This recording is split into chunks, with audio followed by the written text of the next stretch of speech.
Join Scotty G Thursday from noon to 3 at Minky Couture in Layton. The best blanket ever is also the best Valentine's gift ever. Minky Couture. DJ PK, and we're joined once again by Andy Bailey. We'd love to have him in and talk NBA basketball. Andy, good morning. Good morning. How are you guys? We're doing well. You are right in our wheelhouse right now. You're the right guy at the right time. Got a question up this morning on social media. Now that you've seen a couple games, what's your evaluation of the Jazz trade deadline moves? Andy? I like it. I think it's kind of funny that everyone's up in arms about Jaren Jackson Jr. not playing fourth quarters so far. This is the world that we live in with the NBA, and clearly Utah needs to lose games to add another foundational talent. But I do like the core that's in place, whether they add somebody to it or not, whether they add like a Cam Boozer or a Debance or a Peterson, whatever. Markkanen and Jackson, I think, fit together very well. I think Markkanen's quick enough to play some three when Walker Kessler gets back next season. I was truly not expecting sort of a win now move at the deadline for Utah, so that was a surprise to me. And I guess we can maybe they're in this group of deals that's not technically win now, because I think they're all kind of expecting to win next year, like the Pacers with Zubac and Utah with Triple J and the Wizards with Davis. Kind of a long-winded way for me to say I like it. I think those guys can fit together, but I also understand what they're doing. I see why they need to keep losing. Be honest, Andy. When you heard this winter that we were still doing the show, you were surprised, weren't you? Why would I be surprised? I think something just went over my head. Because we've been doing this for so long. No, you guys are going to go beyond me. I'm well prepared for that. Okay, good. As long as you know. And the good thing is that we will talk to you in better times because, obviously we want locals to win. It's good for the show and business and all that stuff. And it's been 4 years they won't make the playoffs. That's a long dry spell, right? So with that in mind, go ahead. Especially for Utah. Yeah, exactly. Because for so long they were a staple of the playoffs. And, right. Years ago I covered the Jazz specifically, and I was less of a national guy. And one of my favorite stats was just win percentage over the course of like 25, 30 years. And Utah was always top 2 or 3 in that number. They were just always consistently good. And ripping the Band-Aid off on a rebuild with those Mitchell and Gobert trades, I think everybody understood why it was done. But for a team and a fan base that had grown so accustomed to being competitive, 4 or 5 years without it is a pretty long time. Yeah, it really is. And we're expecting, obviously, the tank is over with the trade of Jackson Jr. You don't do that with the intent to continue to lose. That would be counterproductive, obviously. And so the big question is, what are they going to be next year? Now, it's like one of these top 25s that come out the day after the national title game in college football, but we all do it and we all look at it and it's fun to do. So with that in mind, I ask you, what do you think the projection would be for them in terms of what they can do to compete next year? Are they a playoff team? No, whatever it might be. What do you think? And realizing that I can't hold, we're not holding you to anything. Right. And it's extra tricky in the Western Conference just because every year for the last 25 or 30, it's been really tough to get into the playoffs.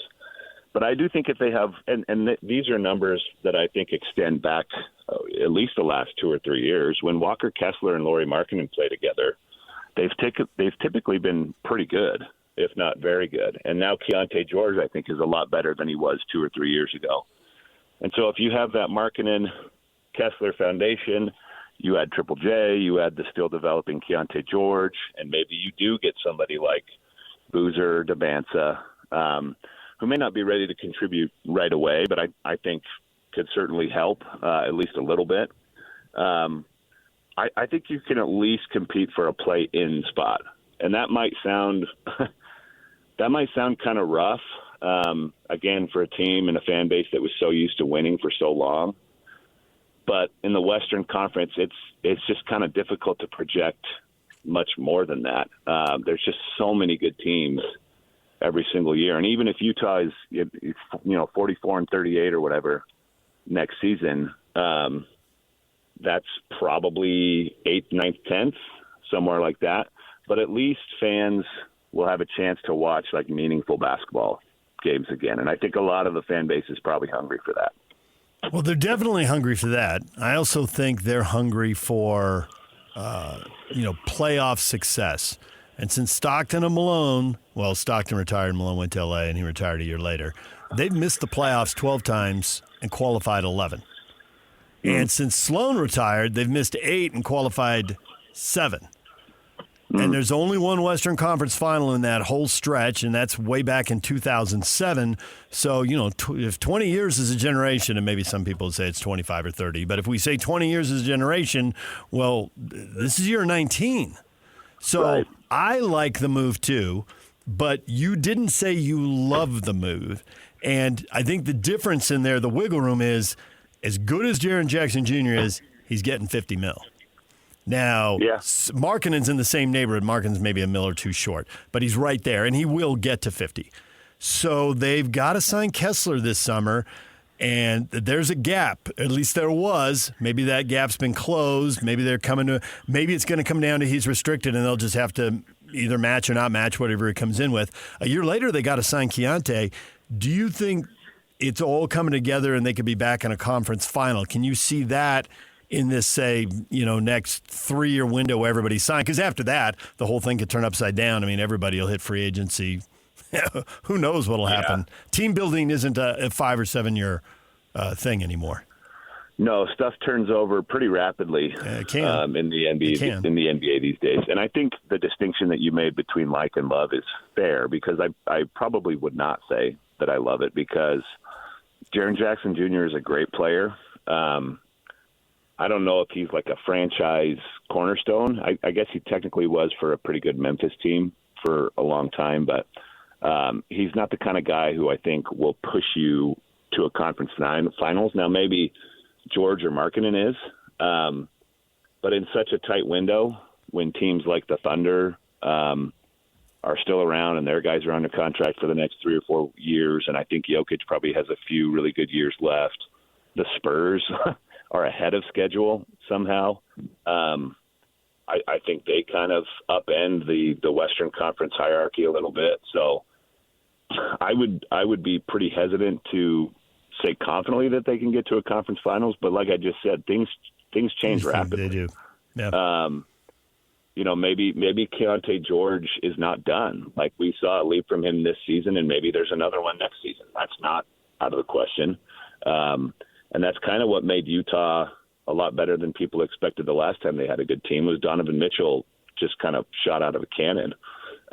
It's taken Keontae George a little bit longer to hit his stride, but there's still room for improvement with him. Maybe they add 1 or 2 other guys this offseason, and I could see them being competitive if things – here's how I'll answer it. If there are things that break right, potential conference finalists within the next 3 years. There's a lot of caveats built into that sentence, but I think that's just kind of how you have to look at the Western Conference. Why do you think the Jazz have become the whipping boy with tanking now? It seems like they're taking all sorts of abuse when so many others have done it, and done it to the benefit and literally helped them win titles. That's a great question, and it's one I would like an answer for as well. I guess optically, it looks a little different what they've done the last couple games than maybe some other teams I can think of off the top of my head. Like, playing your guys for 3 quarters and then sitting them for the entire fourth is maybe a little different than what some teams have done. But Utah is far from the only team that's tried to take advantage of tanking over the last few years.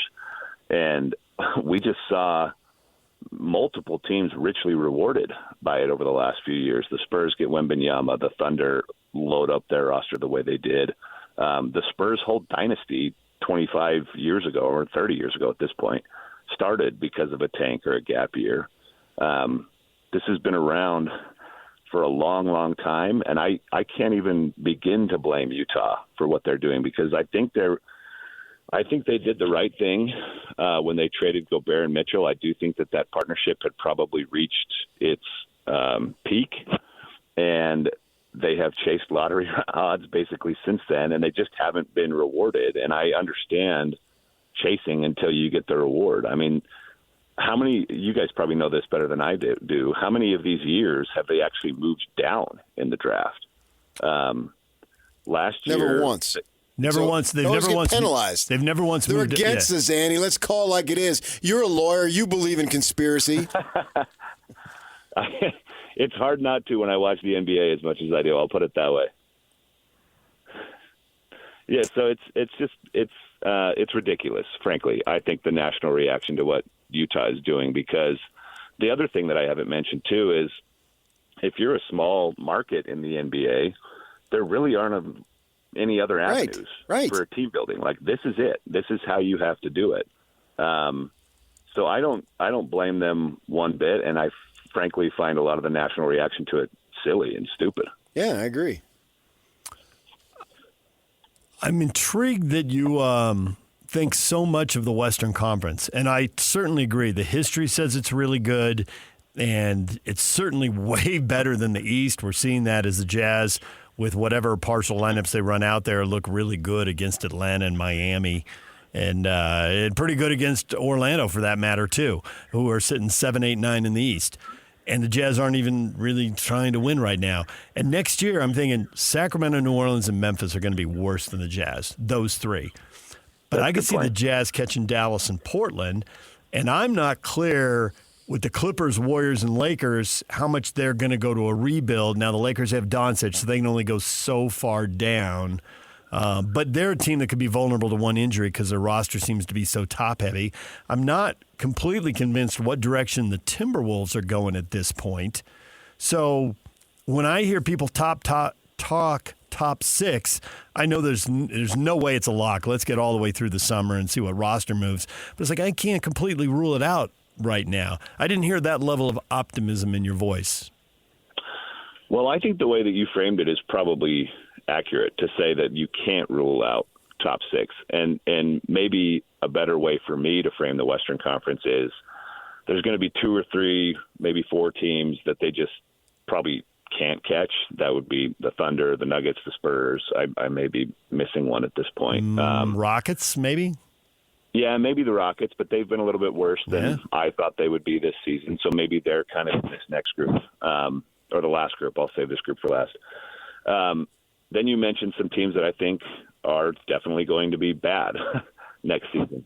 And I think it's fair to expect Utah to be able to leapfrog them. And I think this is true in both conferences, there's kind of a morass in the middle. And the Western Conference morass is always better than the Eastern Conference, or at least I would say like 9 out of 10 years is kind of how often that happens. And so it's just kind of I would say it'll be more difficult for Utah to climb through that bunch of teams and finish in the top 6, obviously, than it would have been in the East. I'm not saying anything groundbreaking there, but there's always a big chunk of teams in the middle, or at least it seems that way to me. And I think Utah can be in that chunk. Getting above it, maybe we need to see what happens this summer, but I think they can at least be in that big chunk. I just think the Jazz might be able to do what the Suns did. I mean, the Suns, with for sure, not Good nearly point. as obvious as what the Jazz have going, they're 7th in the West now, and they're 2 games out of 4th. That's a great point. Yeah. And that was a team that I thought was tanking. I know, right? You're not alone. And so simply playing hard can go a long way. So maybe it's a little easier to turn the page than I'm thinking, because there are examples like the Suns here and there. Yeah. Well, Andy, we appreciate the time as always. Thanks for joining us, and we will talk to you, especially as things heat up with the draft and free agency and the playoffs as well. Thanks for joining us. Appreciate it, guys. There's Andy Bailey talking all things NFL, longtime NFL writer and reporter. Or excuse me, NBA writer and reporter. DJ and PK, it's 97.5 the KSL Sports Zone. Coming up next, everything you missed in this show. We got 2 big stories, a couple other interesting things going on, but 2 big stories to talk about. Stay with us.